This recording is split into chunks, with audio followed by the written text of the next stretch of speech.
benefit from things being the way they are. And the obvious answer is corporations. Which then begs the question, why? Why would corporations embark on a situation, on a course of action?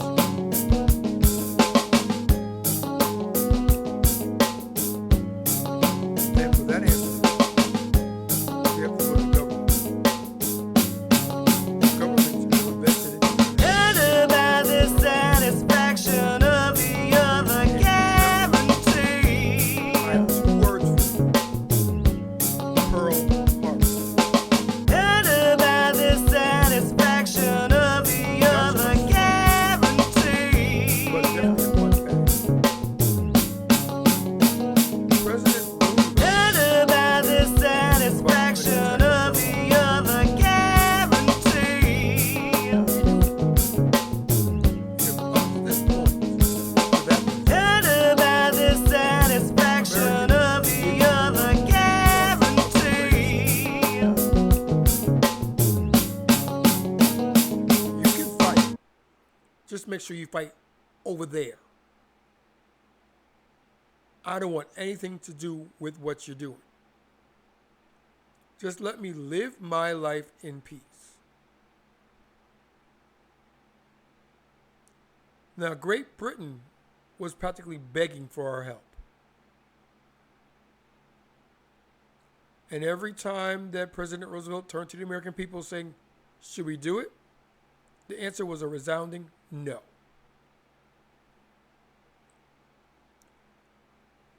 He had to think of something that would shake the doldrums out of Americans and put them on the path to war. This sending arms and stuff over stuff like that wasn't helping. Especially being that you had U-boats patrolling the Atlantic and were making mincemeat of transit across the sea.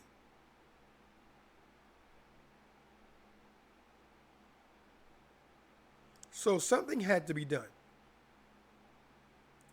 And then they intercepted a communique stating that Imperial Japan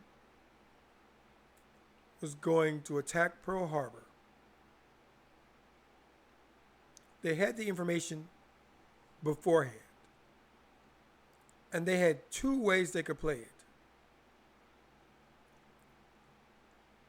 The first way they could play it, okay, three ways. The first way they could play it is they could tell Americans it was about to happen and hope that shook America into action.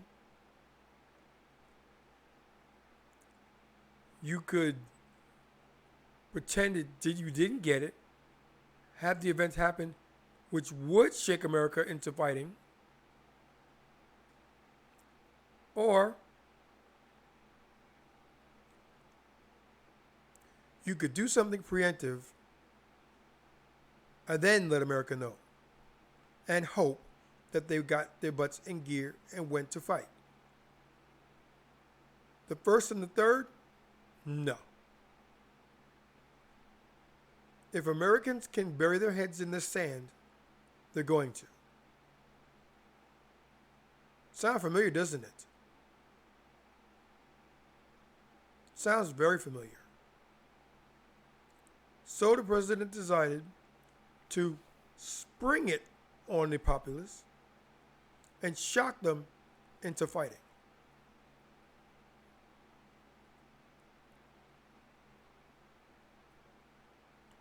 Sounds familiar again.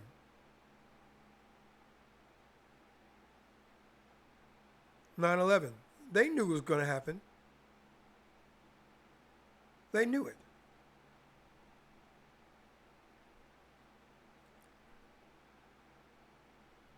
They wanted a reason to go into Afghanistan and rout out the Taliban.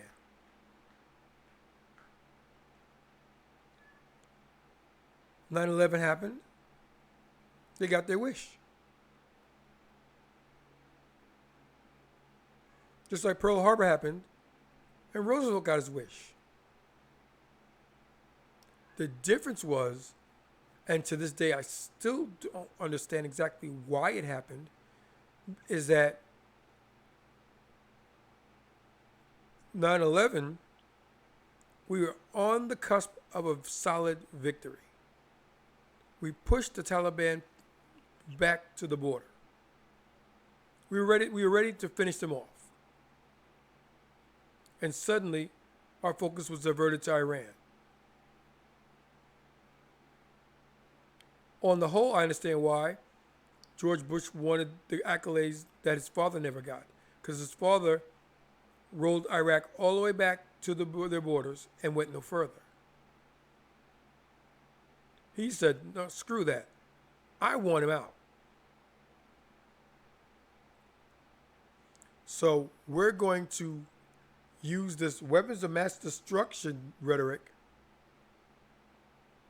We're going to get everybody in on it, and we're going to push ahead and kick them out. Up to this point, America is enjoying universal support. Everyone was willing to help in whatever way or fashion that they could. Iraq was a bridge too far. We got Great Britain, and I think we got Germany, and maybe France. That was it. Everybody else was, no, man.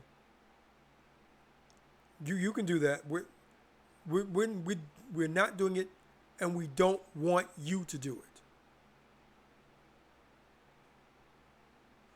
And by this token, by this stage, I should say, Bush had victory in his mind. We're going in with or without you. Then you're going without us because we're not going. Fine. Stay out of my way.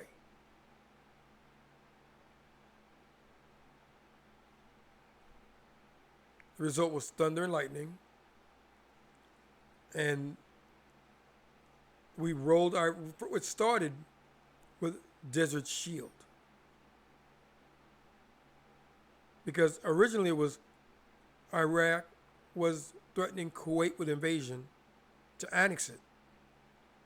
And we're like, no. We're going to stop you. And during the talks of them stopping him, they then went and said, why not just kick their butts out? Stopping them isn't enough. Let's get them out. And if I get too confused on Desert Storm and Desert Shield and the Iraq invasion, all that stuff, if I get them mixed up, please excuse me because I'm going off of memorized events. So I could have them wrong. And if I had them wrong in advance, sorry. But the bottom line still is America knew about 9/11. Just like they knew about Pearl Harbor. They let it happen. Monumental loss of life.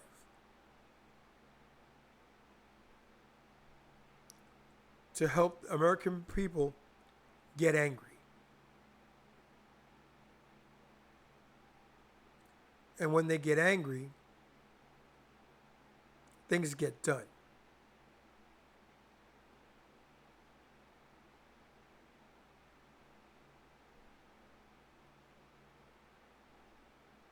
I told you all that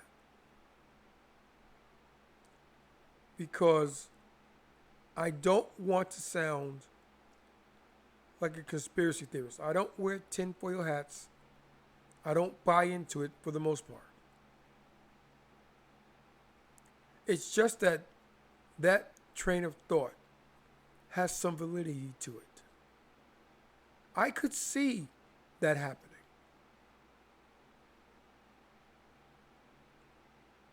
I could see it.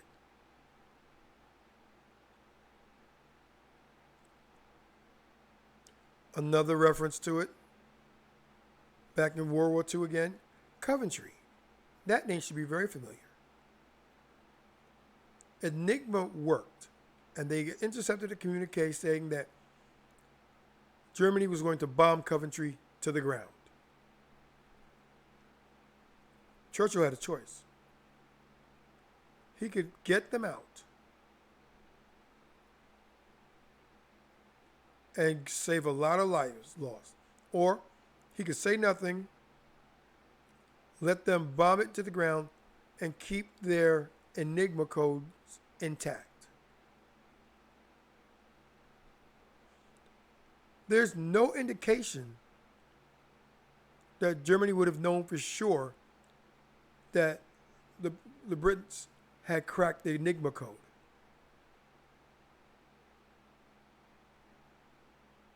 There's no indication.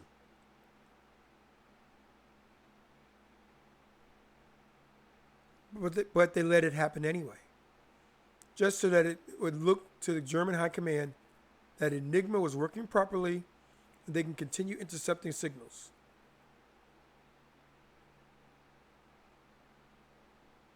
Again, they knew it. And it comes down to a very common thread. I'm all right. I'm fine. My people are fine.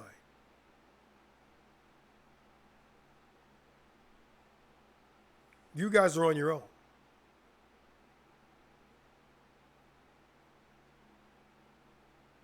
The needs of the many outweigh the needs of the few.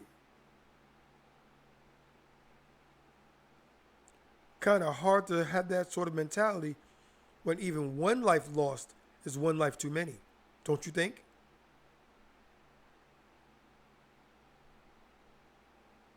I would think so.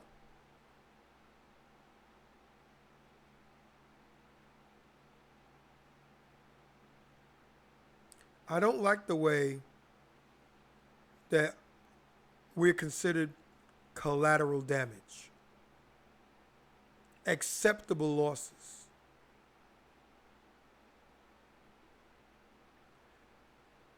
Because if we were unacceptable losses, then you'd have to think 3, 4, and 5 times about fighting to put me in harm's way.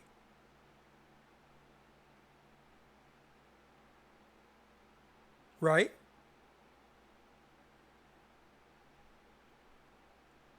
You'd have to think long and hard on a course of action if you were aware of the fact that even if one person was adversely affected by it, it was unacceptable.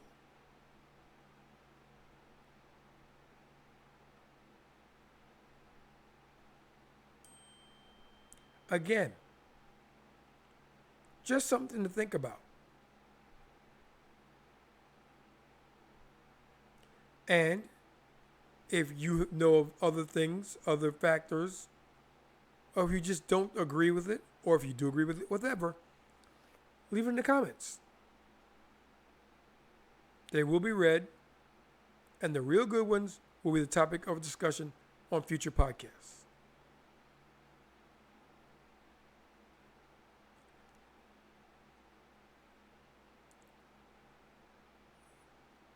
And with that, buy the shirt. Merchandise is to be in the description below. Again, like the video, comment on the video, subscribe to the channel, get notifications of new things coming up on the channel, share the channel. Do it. Do it now. It's free. And with that, We out.